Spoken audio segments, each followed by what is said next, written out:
2-0. It's going to be a difficult one for our blue Liquid player in the top left. Liquid Snute. How will he do this time around? He's going to have to come up with something, maybe play a little bit more defensive than he has been doing earlier on. In the bottom left, everything's going very well for our red Zerg player. Playing for Quantic, it is Hyun. And we mustn't forget as well, I think it's worth stating that Hyun plays in so many foreign online tournaments. Stuff like, for example, Playhem, Go for SE2, IPL Fight Club. He is known for just being everywhere at once and just being in all of these tournaments. So I actually think that maybe this time zones thing, yes, okay, of course he wants to finish it quickly so he can go to sleep, but it probably affects him a lot less than a lot of other Korean players. It's true, he's used to this. He used to play in every Playham daily there was for like 2 or 3 months. He dominated Playham.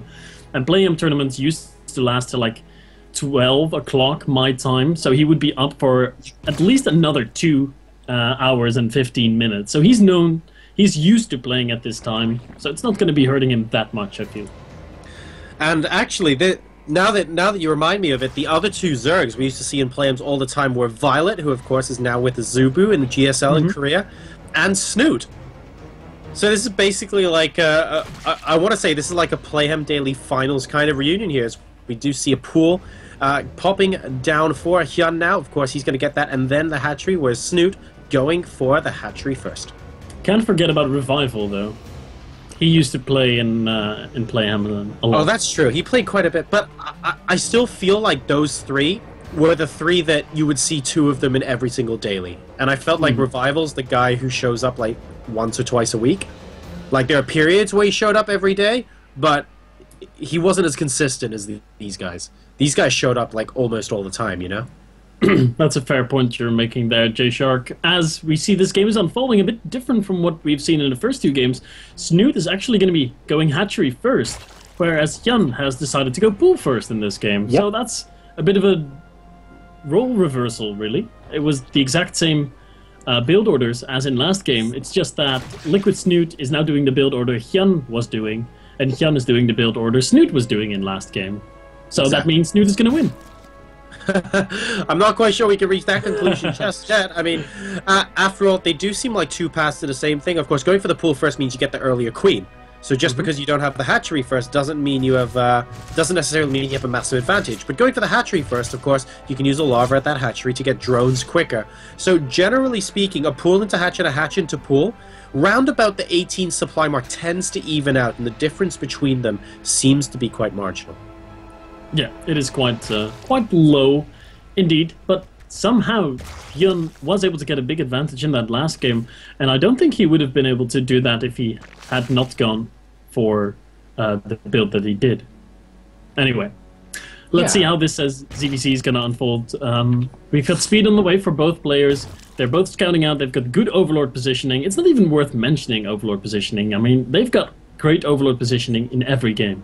Oh, Snute is... I want to say Snute is particularly famous for just being ridiculously good with his Overlord positioning game after game after game in all matchups at all times. And guys, if you wanted confirmation that the builds basically peter out to the same thing, well, guess what? Speed within 5 seconds of each other. The Baneling nest that they're putting down within 2 seconds of each other. And they are both droning up. Number of drones at the moment, completely dead even at 36. So pool hatch and hatch pool, generally heading towards the same thing macro-wise. Yeah, look at the timing of the Baneling Nest and the timing of speed. Everything is about the same time. Hyun is starting his lair a little bit earlier, and that might be because he grabbed a gas earlier. No, he has not. He's just grabbing all his 3 gases right now, and we should see Snute do the same thing, or we might see Snute actually go for a bit of an aggressive move here. He's making 12 Zerglings and 2 Banelings, but also 3 drones, so this might just be a few defensive Banelings and a few Zerglings to poke around the map. Yeah, I think it's not really going to be too much for him to worry about there.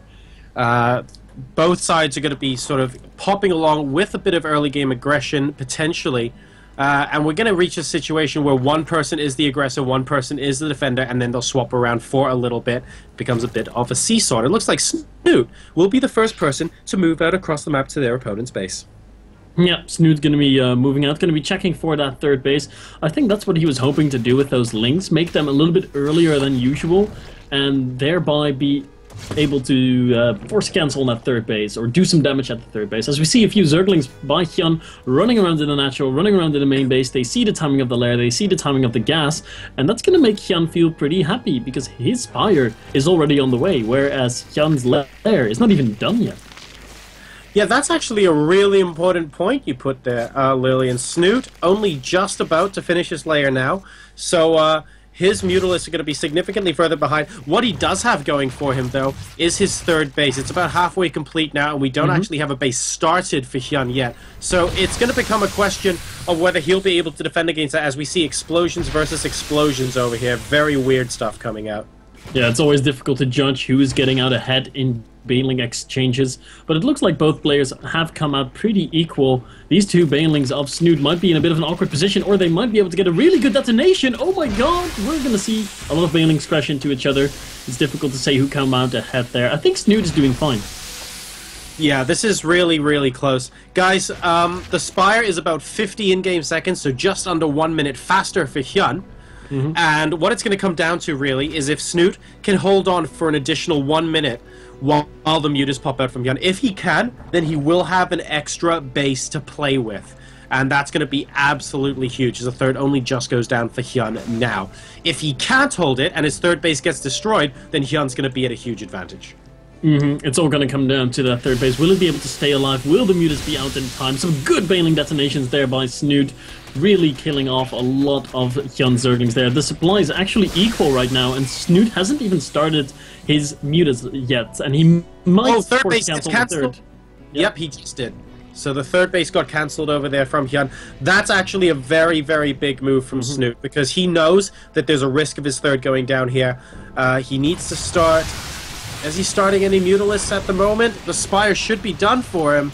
It is done, and... No, we actually have Spores and Queens coming out from Snute, so no Mutas right now.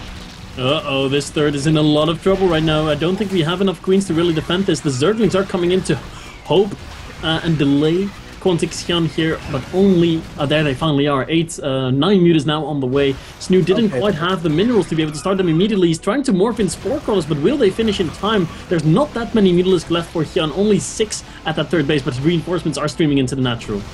And the third base, don't forget, still... Oh, very nice Baneling detonation there. The reinforcements... the third base does still exist for Snute. I think that's a very important point to know. He's actually on 45 workers of 39 at the moment. Hyun actually had a work at disadvantage. And now we have Muta versus Muta action. Both players trying to gauge how many the other has. Snute actually has the Muta advantage right now because the reinforcements takes further to arrive for Hyun. So he should be able to defend this third base.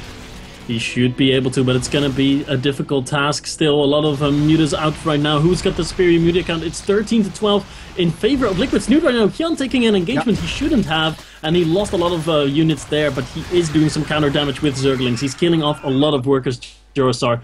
25 workers killed in this game by Hyun. And even still... Note that it's now 36-37 workers in favor of Snute. Actually, he just managed to pick off a couple more workers as well, because they're being made into Spore Crawlers back home. He's actually equal on the worker count. And because he's equal on the worker count, that 13-11 with the Mutas is going to give him a huge advantage. He'll be able to stop this third base from going up once again. And he brought Zerglings with this Lillian. That's so smart. Zerglings coming into the third of Snute at the same time, though. Snute doesn't have a lot of units at home to defend. What is he going to do? Is he going to try to attack into Hyun right now, or is he going to go back home and try and defend? He can afford to lose the third because Hyun lost the third at the same time. He's going to fly into the main base and kill as many drones as possible. Kills the Spore Crawler, and now he's going to have free reign over these drones for just a few more seconds before the mutas of Hyun join up. Hyun has only got 12 mutas, though. He cannot straight up engage Liquid Snute.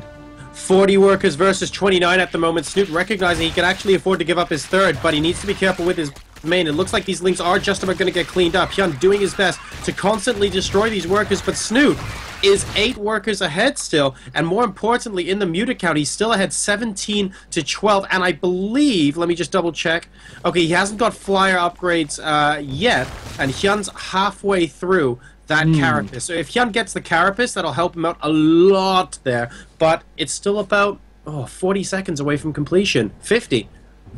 He's got some time. Snute has some time to work with. Oh, taking out an extractor would be good. Gonna delay the gas income for Hyun, and will be able to grab himself an even bigger lead in the gas count, in the Mutalisk count. Sporecrawler gets focused down there. Snute is finding angles to do damage while he's re-establishing his third base. He needs to start thinking about upgrades, though. I think he would be. Oh, he needs to go in with the Zerglings. Bringing the Zerglings is really smart, by the way, because they absorb the hits from the bouncing glaives from the Mutalisk, and the +1 armor is so close to finishing. 7 more seconds and Hyun will finish that armor upgrade, but the Muta count has been depleted. Snute literally attacking in about 5-10 seconds before it would have been okay for Hyun to hold with the Queen as well. Tremendous ability here, and Snute is looking like he's going to steamroll this game now. Yeah, there's no way for Hyun to come back. GG gets called by the